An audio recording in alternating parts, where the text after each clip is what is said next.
ભાજપ શાસિત પાલનપુર નગરપાલિકાના રાજમાં શહેરના વોર્ડ નંબર 6માં દિલ્હી ગેટ વિસ્તારમાં આવેલ સુલભ શૌચાલય સફાઈના અભાવે ગંદકીનું ધામ બન્યું છે।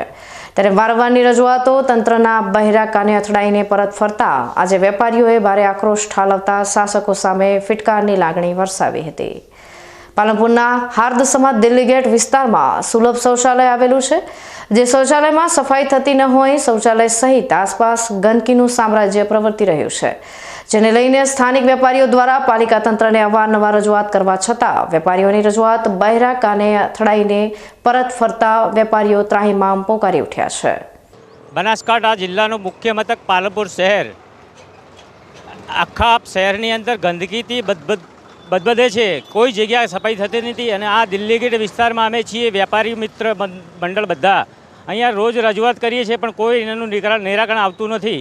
અહીંયા ગંદકીના લીધે રોડ ટ્રાફિક થાય છે, ગાયો ભૂંડ રોડ કોકને અડફેટમાં લે છે, કેટલા જણે વાગ્યું છે, કેટલાને અમે બચાવ્યા છીએ, તોય પણ એનો નિકાલ આપતો નથી।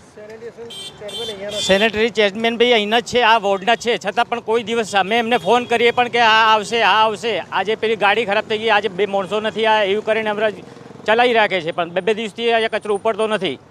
શું માંગ છે?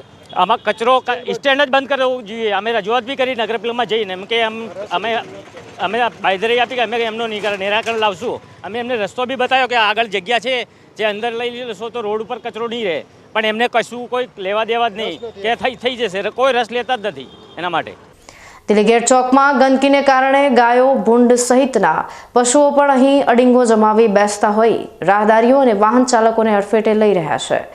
ગંદકીથી ખદબદતા આ કચરાના સ્ટેન્ડથી દુર્ગંધ ફેલાતી હોય રોગચાળો ફેલાવવાની દહેશત સેવતા વેપારીઓએ ઉભરો ઠાલવ્યો હતો। પાલનપુર અત્તરોની નગરી કહેવાય, પણ એમાં ગંદકીની નગરી બની ગઈ છે। આજે અભિયાન જે સ્વચ્છ અભિયાન જે ચલાવે છે એ પણ ચાલતું નથી, અને એકલા પ્લાસ્ટિકનો કચરો જ દેખાય છે આખા પાલનપુરમાં। કોઈ જગ્યાએ સફાઈ થતી નથી કે કોઈ રોડ સફાઈ કે પાણી બી ટાઈમસર આવતું નથી। અને અહીંયા આગળ એટલી ગંદકી છે કે ભૂંડ ગાય અને એ પબ્લિક ચાલતી હોય તો એમને રસ્તામાં અડફેટમાં લે છે, અને પબ્લિકને વાગે બી છે ગાયોના કારણે। કોઈ એનું નિવારણ કરી શકતી નથી નગરપાલિકા। એકદમ સમજી લો કે પાલનપુરનો કોઈ સફાઈ થતી નથી। રજૂઆત કરી?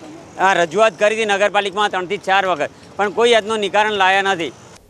જોકે પ્લાસ્ટિક મુક્ત પાલનપુર અને સ્વચ્છતાના બણગા ફૂંકતી પાલિકા કચરો ઉપાડવા પણ આવતી નથી, તો વળી અહીંથી કચરાનું સ્ટેન્ડ દૂર કરવાની ધારાસભ્યની બાહેધરીને પણ પાલિકાએ કચરા ટોપલીને હવાલે કરી દીધી હોવાના આક્ષેપો વેપારીઓ કર્યા હતા।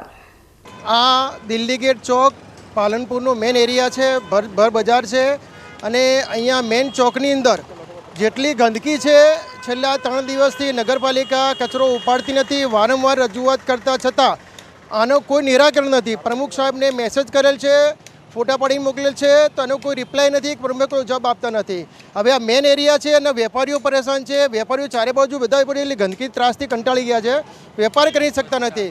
સ્વચ્છ ભારત અભિયાનનું અત્યારે ચાલી રહ્યું છે, પ્લાસ્ટિક મુક્ત નગરપાલિકા ચાલી રહ્યું છે, તો અહીંયા જો નકરું પ્લાસ્ટિક જ દેખાય છે, ક્યાં પ્લાસ્ટિક મુક્ત છે?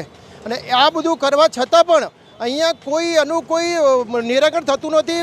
વારંવાર રજૂઆત કરતાં બી એનો કોઈ રસ્તો નથી। માનનીય ધારાસભ્ય સાહેબને રૂબરૂ મુલાકાત કરેલી છે, એમને બાહેધરી આપી કે આનું નિરાકરણ થશે, અહીંયા સ્ટેન્ડ બંધ થશે, તો એ વાતને 6-12 મહિના થઈ કે એમની વાતને પણ કચરા ટોપલીમાં નાખી દીધી।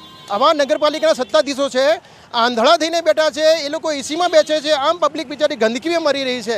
અત્યારે પાલનપુરની આ પરિસ્થિતિ છે।